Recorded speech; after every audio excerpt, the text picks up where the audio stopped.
O presidente dos Estados Unidos, Donald Trump, disse que as negociações com o Irã estão indo bem em meio à expectativa para o fechamento de um acordo que coloque fim à guerra no Oriente Médio. Mesmo assim, o republicano alertou que pode retomar ataques caso as conversas não sejam bem-sucedidas. Trump disse que o acordo com os iranianos será ótimo ou simplesmente não haverá um, e criticou o ex-presidente americano Barack Obama pelos termos negociados nos mandatos do democrata à frente da Casa Branca.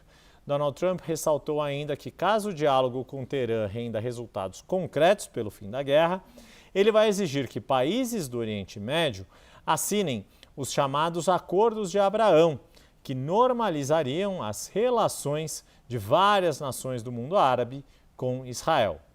Do outro lado da mesa de negociação, o Irã diz que há um grau de entendimento firmado com Washington, mas que um acordo não é iminente. Segundo autoridades americanas, há divergências na linguagem dos termos utilizados em relação ao programa nuclear do Irã e alívio de sanções. O secretário de Estado dos Estados Unidos, Marco Rubio, disse que o país vai dar à diplomacia toda a chance de sucesso para fechar um acordo com o Irã. E Rubio deu essa declaração durante uma viagem oficial à Índia, acompanhado da esposa Janete. O casal foi hoje ao Taj Mahal, na cidade de Agra. A visita ao país está focada em temas como energia, comércio e cooperação na área de defesa, segundo o Departamento de Estado. Ao ser questionado sobre a questão com o Irã, o secretário de Trump afirmou que as negociações ainda estão em progresso. Yuri. E a guerra no Oriente Médio segue tendo impacto nos preços do petróleo. Hoje, o Brent, referência no mercado, cai mais de 6%. Então vamos trazer aqui mais uma vez nosso colunista do CNN Money, Gilvan Bueno, nos explicar o porquê dessa movimentação, se há motivos para celebrar ou devagar com andor aqui. Gilvan, boa tarde, boa semana para você. Muito boa tarde, Yuri, Débora e nossa audiência. Vou pegar a sua palavra e dizer o seguinte: calma, que nós não temos certeza ainda se vai acontecer. Olhando o que vem se debatendo nos últimos dias, mas foi muito importante para aliviar o preço do petróleo no cenário internacional. Hoje é feriado nos Estados Unidos e no Reino Unido. A gente não consegue ter, Yuri, ainda uma percepção cada vez mais clara, porque alguns investidores não estão com as suas posições.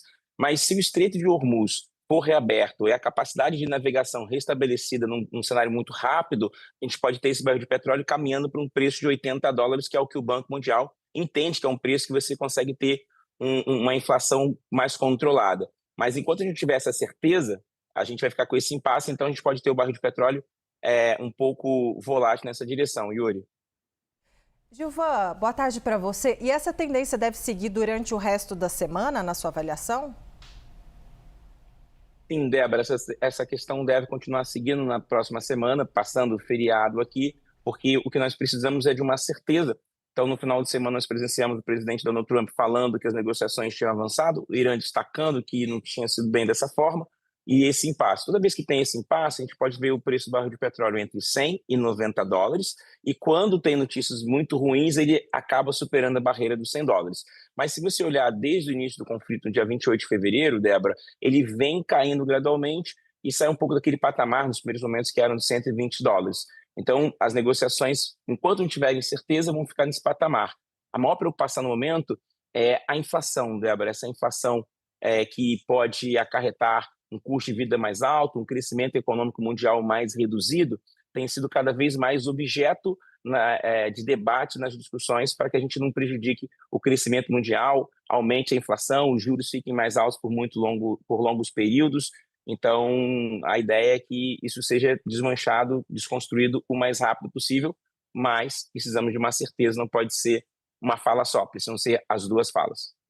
Pois é, né? Ô Gilvan, agora, assim, só para aproveitar que você está conosco, a gente tem falado muito dessa volatilidade do preço do petróleo e isso tem consequências na inflação no mundo todo, né? Todo mundo depende da cotação do petróleo ali para a formação dos preços das suas economias, por energia ser um insumo básico de toda a atividade econômica, mas olhando especificamente aqui para o Brasil, a gente vê uma série de medidas tomadas, tem acompanhado como o governo tem tratado disso e feito questão de alardear que estão sendo tomadas ações para que o efeito da guerra não seja sentido no consumidor final, do cidadão brasileiro aqui.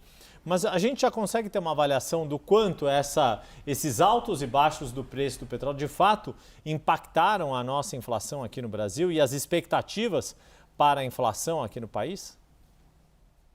Uri, pergunta muito importante no atual momento e que o Boletim Focus de hoje é o melhor instrumento para conseguir te responder. O Boletim Focus, que é uma reunião de mais de 100 economistas, ele mostrou que pela 11ª semana consecutiva, a expectativa de inflação foi aumentada, passando o centro da meta. E isso causa aqui uma preocupação, porque se a inflação ficar um período prolongado, maior do que o desejado, acima da meta, o Banco Central não vai poder reduzir os juros, que é o que a gente está querendo de maneira ansiosa para trazer atividade e reduzir o endividamento das famílias e das empresas. Então, num modelo, num ponto de vista prático, se o petróleo ficar nesse patamar, Yuri, a gente vai ter a taxa de juros mais alta e apertando cada vez mais essas duas classes muito importantes para a economia brasileira.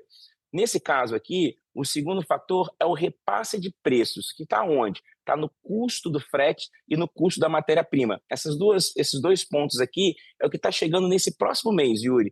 Então, teve várias discussões aqui mostrando que esses dois repasses podem chegar no próximo mês. Então, não está ainda tão claro na população, mas quando a gente olha para alguns produtos, por exemplo, alimentos, algumas coisas específicas, como algumas iguarias, o preço, por exemplo, dos fertilizantes. Isso sabe onde chegou, Yuri? Nos balanços corporativos. Os balanços corporativos vieram muito desconstruídos, um pouco abaixo do esperado, porque muitas empresas já estavam com o seu custo muito alto devido a esses pequenos repasses. Então, as empresas sentiram, as famílias vão começar a sentir, e a economia brasileira, talvez só a partir de outubro, tenha uma sensibilidade maior desses impactos. Gilvan, a gente quer aproveitar de você hoje, da sua presença aqui. Não, acho que é importante, assim, às vezes o nosso telespectador está vendo, então, olha, caiu a cotação 6%, tá, mas e na bomba? Né? A gente sabe que, por exemplo, o governo tenta fazer, a Petrobras tenta fazer, às vezes, segurar um pouco o preço, administrar um pouco o preço, aí o governo dá um subsídio para que quando a Petrobras precisa aumentar esse preço, o consumidor não sinta tanto aqui, tanto gasolina como diesel, né, as últimas medidas. Mas a minha pergunta é, quer dizer, pegando esse dado específico hoje, por exemplo, o quanto isso, de alguma maneira, ele reflete ou não no preço na bomba aqui? Eu gostaria que você trouxesse, para a gente só explicando para as pessoas entenderem, que às vezes não é direto, né? Não é uma coisa assim, olha, reduziu ali a cotação e aí já vai ter esse reflexo na bomba. Já não vou correr para abastecer meu carro essa semana só porque veio essa notícia. Poxa, Débora, que pergunta boa, assim, eu vou usar um exemplo que eu vivi na prática. Então, se o Yuri, você estava ao meu lado quando estava nos Estados Unidos, e lá nos Estados Unidos eu fiquei tanto na costa oeste, quanto na costa leste, quanto no centro dos Estados Unidos. E ali eles tinham uma sensação de $1,50, muito rápido. Assim começaram os conflitos, esse $1 já estava ali, em média o americano pagava $2,30 e ele começou a pagar $3,50 e em alguns lugares 4. Então ele sentiu isso de perto. Aqui no Brasil, a gente teve um trabalho que é importante destacar, e pode ter várias discussões, mas que foi de tentar frear o impacto. Assim que saíram as notícias, o governo começou a pensar em soluções para isso não ser tão diretamente no bolso das famílias e dos empresários. Por quê? Porque nós sabemos que o número de recuperação judicial está muito alto, o endividamento das famílias é mais de 80%, entre cheque especial e cartão de crédito. A gente sabe desse vício maldito que as bets têm causado na economia brasileira. Então, você tem aqui uma desconstrução e o baixo poder econômico das famílias brasileiras. Então, o governo, junto com as empresas responsáveis, falou o seguinte, olha, vamos tentar amenizar. Então, por causa dessa subvenção, Débora, que você sabiamente destacou, o impacto ele não chegou tão rápido como chegou nos Estados Unidos, onde você tem uma economia, um poder econômico maior. Aqui no Brasil, isso trouxe uma lenta. Então, isso não chega, por exemplo, tão rápido. Por quê? Porque dentro da cadeia produtiva do petróleo e da gasolina e desse repasse, foram tiradas aqui as questões de tributos, as questões de custos, as questões que tornavam esse preço não tão aderente ao impacto internacional. Então, isso mudou toda a capacidade de a gente entender isso. O que a gente sabe é que o repasse não está sendo tão importante. Eu me recordo, Débora, de você fazendo uma ótima observação quando iniciou o conflito dia 28 de fevereiro, você falando, olha, os postos não podem repassar. Ou criarem um cenário de oferta e demanda reduzido para repassar isso para um consumidor vai ficar muito difícil. E aí o governo veio e trouxe falando o seguinte, olha só, os postos que fizerem isso aqui, a gente vai dar uma multa. Então teve todo um trabalho de evitar essa sensibilidade tão aderente ao preço internacional. Esse é um ponto positivo, Débora.